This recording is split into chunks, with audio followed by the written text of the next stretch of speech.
நீடிப்பார்கள்.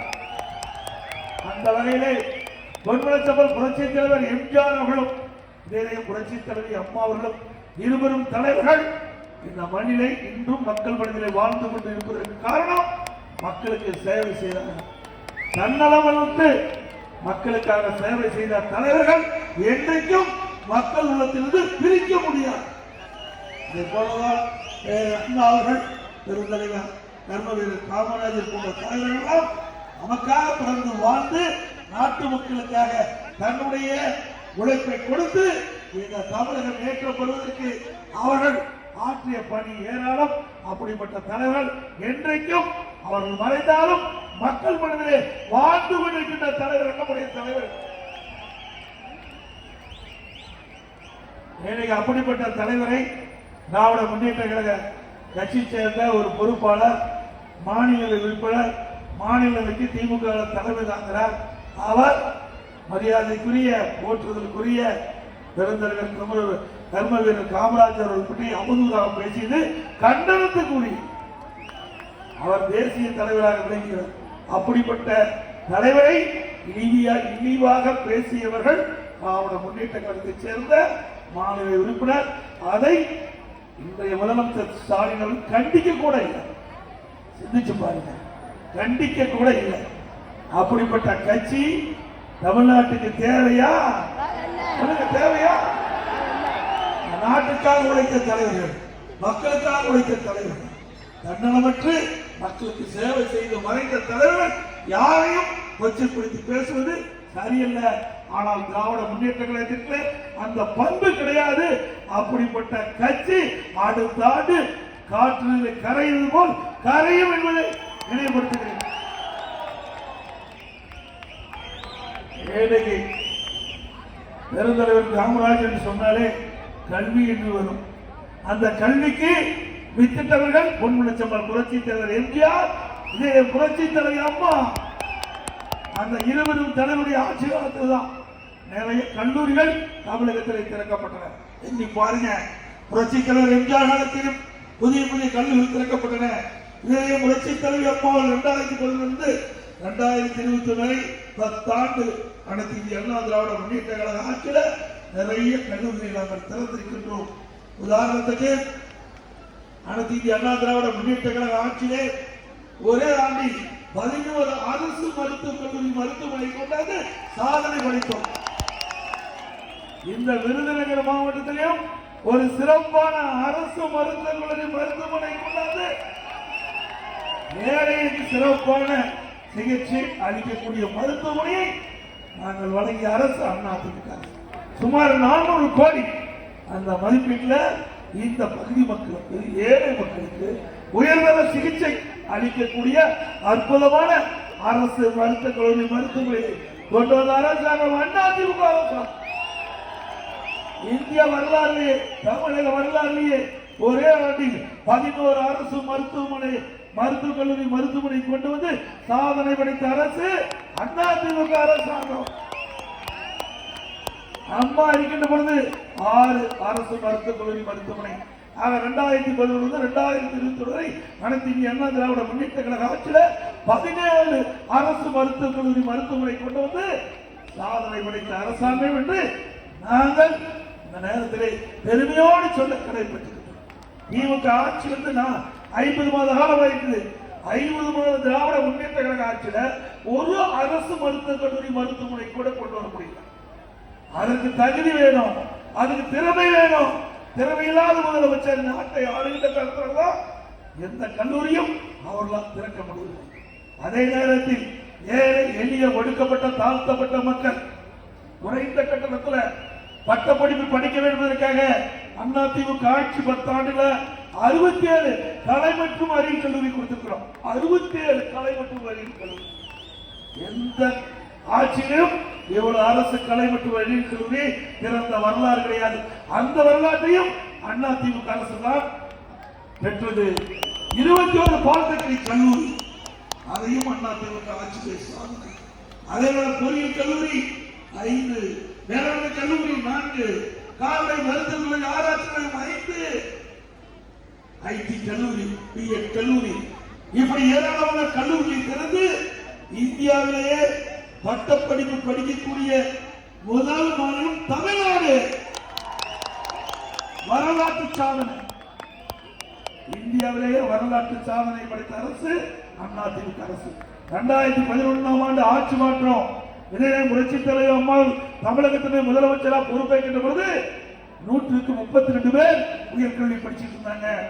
கல்வியிலே புரட்சி மறுமலர்ச்சி, கல்விக்கு அதிக நிதி ஒதுக்கீடு செய்த காரணத்தினால இன்றைக்கு தமிழகத்திலே சாதாரண குடும்பத்தில் இருந்த மாணவ மாணவி, தாழ்த்தப்பட்ட குடும்பத்தில் இருந்த மாணவ மாணவி உயர்கல்வி படிக்கக்கூடிய எண்ணிக்கை உயர்ந்து இன்றைக்கு நாட்டிலேயே தமிழ்நாடு தான் உயர்கல்வியை படிப்பதில் முதல் மாநிலம் என்ற பெருமையை நாங்கள் உருவாக்கி தந்தோம். எந்த ஒரு மக்கள் கல்வியிலே சிறக்கின்றதோ, கல்வியிலே வளர்ச்சி பெறுகிறதோ அந்த மாநிலம் அனைத்து வளமும் பெறும், சட்ட ஒழுங்கு சிறப்பாக இருக்கும், பண்பு உயர்வு அந்த மாநிலத்திலே உருவாகும். அப்படிப்பட்ட நல்ல பல திட்டங்களை கொண்டு வந்து நாட்டு மக்களிடத்திலே நன்மதிப்பை பெற்ற அரசு அதிமுக அரசாங்கம். அதே போல படித்த இளைஞருக்கு வேலைவாய்ப்பு உருவாக்க வேண்டும். அந்த அடிப்படையில் இதே புரட்சி தலைவி அம்மாவர்கள் தமிழகத்துடைய முதலமைச்சராக 2017 பொறுப்பேற்றவுடன் நம்முடைய இளைஞர்களுக்கு வேலைவாய்ப்பை பெறுகின்ற விதமாக 2015ஆம் ஆண்டு உலக முதலீட்டாளர் மாநாட்டை சென்னையிலே நடத்தினார்கள். அந்த சென்னையிலே உலக முதலீட்டாளர் மாநாட்டிலே 2,42,000 கோடி தொழில் முதலீட்டு ஈர்க்கப்பட்டு 98 புரிந்துணர்வு ஒப்பந்தங்கள் போடப்பட்டன. 98 தொழிற்சாலை வருவதற்கு அம்மா வித்திட்டார்கள். அதில் பெரும்பாலான தொழிற்சாலைகள் உற்பத்தியை தொடங்கிவிட்டன. பலாயிரக்கணக்கான நம்முடைய இளைஞர்கள் வேலைவாய்ப்பை பெற்றார்கள். அதே வழியில் வந்து அம்மாவுடைய அரசு 2019 ஜனவரி மாதம் தொழில் முதலீட்டு மாநாட்டை நடத்தினோம். 3,05,000 கோடி தொழில் முதலீட்டு ஈர்த்தோம். 304 புரிந்துணர்வு ஒப்பந்தங்கள் போட்டோம். அந்த பணியெல்லாம் இப்பொழுது நடைபெற்றுக் கொண்டிருக்கின்றன. அதில் லட்சக்கணக்கான இளைஞர்களுக்கு வேலைவாய்ப்பை உருவாக்கி தந்த அரசு அதிமுக அரசாங்கம். இன்றைக்கு திமுக அரசாங்கம் என்னதான் கதை பேசிக் கொண்டிருக்கிறது. திராவிட முன்னேற்ற கழக ஆட்சியார் தொழில் முதலீட்டாளர் மாநாட்டை நடத்தினோம். லட்சக்கணக்கான கோடி தொழிலில் முதலீட்டு ஈர்த்தோம் என்று பெருமை கொள்கிறார்கள். ஆனால் நாங்கள் கேட்ட கேள்விக்கு இதுவரை பதில் கிடைக்கவில்லை. திராவிட முன்னேற்ற கழக ஆட்சி 50 மாத காலாட்சியில் எவ்வளவு முதலீடு ஈர்த்தீர்கள், எவ்வளவு புரிந்துணர்வு ஒப்பந்தம் போட்டீங்க? அந்த புரிந்துணர்வு ஒப்பந்தம் போட்ட தொழிற்சாலை எந்த நிலையில் இருக்குது? வெள்ளை அறிக்கை கேட்டா இதுவரை கிடையாது. அத்தனையும் பொய்யான செய்திகள். ஆனால் அனைத்து இந்திய அண்ணா திராவிட முன்னேற்ற கழகம் படித்த இளைஞருக்கு வேலைவாய்ப்பு கிடைக்க வேண்டும் என்ற அடிப்படையில் இந்த தொழில் கொண்டு வந்து இன்றை நாட்டை உயர்த்தி பிடித்த அரசு அதிமுக அரசாங்கம். அதே போல இன்னைக்கு மக்களுக்கு விலைவாசி இல்லாமல் அனைத்து இந்திய அண்ணா திராவிட முன்னேற்ற கழகம் நடந்தது ஆட்சியை விலைவாசி இல்லாமல் பார்த்துக் கொண்டது. ஏழை எளிய தாழ்த்தப்பட்ட மக்கள் அந்த விலை உயர்வால் பாதிக்கக்கூடாது, விலையேற்றத்தால் பாதிக்கக்கூடாது. அப்படிப்பட்ட சூழ்நிலை வருகின்ற பொழுது அதற்கு ஏற்றவாறு அனைத்து இந்திய அண்ணா திராவிட முன்னேற்ற கழகம் செயல்பட்டு எந்த மாநிலத்தில் விலை குறைவாக பொருள் இருக்கிறதோ அங்கு அந்த உணவுப் பொருளை வாங்கி இந்த தமிழ்நாட்டுக்கு கொண்டு வந்து அந்த விலை உயர்வை சரி செய்த அரசு அதிமுக அரசு. அதற்கென்று 100 கோடி ரூபாய் நிதி ஒதுக்கீடு செய்து வைத்தோம். அதே போல கொரோனா காலம் கடுமையான சோதனை. அந்த நோய் எப்படி வருகின்றது, எப்படி போகின்றது என்பதே தெரியாத சூழ்நிலை. இன்றைக்கு காற்றிலே பரவுகின்ற வைரஸ், அந்த வைரஸால் உயிருக்கு ஆபத்து. அப்படிப்பட்ட கொரோனா காலத்தில் அனைத்து இந்திய அண்ணா திராவிட முன்னேற்ற கழகம் சரியான முறையில் செயல்பட்டு இன்னைக்கு பாதிக்கப்பட்ட அந்த கொரோனா வைரஸால் பாதிக்கப்பட்ட அந்த மக்களை விடைமறிக்க முடியாத உயிரை அதிமுக ஆட்சியை காப்பாற்றினார். இந்தியாவிலேயே கொரோனா வைரஸ் பரவலை தடுப்பது முதல் மாநிலம் தமிழ்நாடு. அந்த அளவுக்கு சிறப்பான நிர்வாகம் அரசாங்க அதிமுக ஆட்சி நடத்தப்பட்டது. ஓராண்டு காலம் மக்களுக்கு வேலை வாய்ப்பு கிடையாது. அந்த காலகட்டத்தில் ரேஷன் கடையில உணவு தானியம் அத்தியாவசிய பொருட்கள் இன்னைக்கு அரிசி விலையிலாம் கொடுத்தோம், பருப்பு விலையிலாம் கொடுத்தோம், என்ன விலையிலாம் கொடுத்தோம். ஏழை மக்கள் கஷ்டமில்லாம பார்த்து கொண்ட அரசாங்கம் அதிமுக அரசாங்கம். அது மட்டுமல்ல, இன்னைக்கு நீட் தேர்வு திராவிட முன்னேற்ற கழகம் என்ன குறிப்பிட்டது? திராவிட முன்னேற்ற கழகம் ஆட்சிக்குடன் முதல் கையெழுத்து நீட் தேர்வு ரத்து செய்யப்படும் என்று. செஞ்சாங்களா? செஞ்சாங்களா? பொய்யான அறிக்கை. திரு உதயநிதி ஸ்டாலின் அவர் சென்னிடமெல்லாம் தேர்தல் நேரத்தில் சென்னிடமெல்லாம் பரப்புரையிலே குறிப்பிட்டார். திராவிட முன்னேற்ற கழகம் அந்த நீட் தேர்வை ரத்து செய்வதற்கு ரகசியம் இருப்பதாக சொன்னார். இதுவரை இந்த ரகசியத்தை வெளியிட்டதாக தெரியவில்லை. அண்மையிலே நடந்த சட்டப்பேரவை விவாதத்திலே முதலமைச்சர் தெளிவுபடுத்திவிட்டார். நீட் தேர்வு எங்களால் ஒன்றும் செய்ய முடியாது என்று கையை விட்டார். நீதிமன்றத்திலே வழக்கு இருக்கின்றது, அதனால் எங்களால் ஒன்றும் செய்ய முடியாது என்று நீட் தேர்வுக்கு விளக்கம் கொடுத்து விட்டார். இதைத்தான் நாங்களும் குறிப்பிட்டோம். உச்ச நீதிமன்றத்திலே வழக்கு, அந்த வழக்கின் தீர்ப்பின் அடிப்படையில் நீட் தேர்வு அமுல்படுத்த முடியாத சூழல், அதைத்தான் நாங்களும் சொன்னோம். ஆனா பொய்யை திருப்பி சொல்லி மக்கள் மனதை மாற்றி இளைஞர்கள் மாணவர்கள் பெற்றோர்களை திசை திருப்பி தேர்தல் நேரத்தில் வெற்றி பெற்று ஆட்சி அமைத்த பிறகு இன்றைய தினம் நீட் தேர்வு ரத்து செய்ய முடியாது என்று சட்டமன்றத்திலே இன்றைய முதலமைச்சர் தெரிவித்து விட்டார். இப்படிப்பட்ட பொய் பேசுகின்ற முதலமைச்சர் நாட்டுக்கு தேவையா? பொய்ய பேசிதானே ஆட்சிக்கு வந்திருக்கிறாரு. அதேபோல சட்ட ஒழுங்கு அடியோடு செய்து விட்டது. நேற்றுக்கு முன்தினம் ஒரு காவல்துறை அதிகாரி அவர்கள் 2 பேர் அண்ணன் தம்பி 2 பேர் சண்டைக்கிறாங்க ஒரு தோட்டத்தில். உடனே அவருக்கு தகவல் கிடைக்குது. நேரடியாக அங்கே பகுதிக்கு செல்கிறார். அங்கே சண்டைகளை தடுக்கிறார். உடனே ஒருவர் அங்கே இருக்கின்ற அந்த ஆயுதத்தை எடுத்து கழுத்தை அறுத்து விடுகிறார். யாரு? எஸ்ஐ கழுத்தை அறுத்துட்டார். எஸ்ஐக்கே அப்படிங்கிற சப் இன்ஸ்பெக்டருக்கே அப்படிங்கிற இந்த மக்களை யார் பாதுகாப்பது? செஞ்சிட்டு பாருங்க. இந்த 6 மாசத்துல 6 காவலர்கள் கொலை செய்யப்பட்டிருக்கிறார். 6 மாசத்துல திராவிட முன்னேற்ற கழக ஆட்சியில 6 காவலர்கள் இன்றைக்கு கொலை செய்யப்பட்டு சொன்னா இந்த ஆட்சியில சட்ட ஒழுங்கு சரியா இருக்குதா? காவலுக்கு எப்படிப்பட்ட நிலைமை, மக்களுக்கு எப்படிப்பட்ட நிலைமை எண்ணி பாருங்க. எங்க பார்த்தாலும் கஞ்சா விற்பனை, போதைப்பொருள் விற்பனை, இளைஞர்கள் மாணவர்கள் பொதுமக்கள் இந்த போதைக்கு அடிமையாகி அவர்கள் என்ன செய்வது என்றே தெரியாமல் கொலை, கொல்ல, திருட்டு, வழிப்பறிவு, பாலியல் வழிபடுவை தொடர்ந்து தமிழகத்தில் நடக்குது இல்ல? நான் சொன்னா போய் சொல்லுவார் ஸ்டாலின். இது உண்மைதானுங்க. நாட்டில் நடக்குது இல்ல? திருவள்ளூர் மாவட்டத்தில் மட்டும் இந்த 20 நாள்ல 11 பாலியல் வன்கொடுமை நடந்திருக்கு. 20 நாள்ல ஒரு மாவட்டத்தில் 11 பாலியல் வன்கொடுமை. ஒரு சிறுமி சாலையில நடந்துட்டு போறாங்க, பின்னணியே ஒரு வாலிபர் நடந்துட்டு போய் அந்த சிறுமியை அலாக்க செஞ்சுட்டார். எவ்வளவு கேவலம்!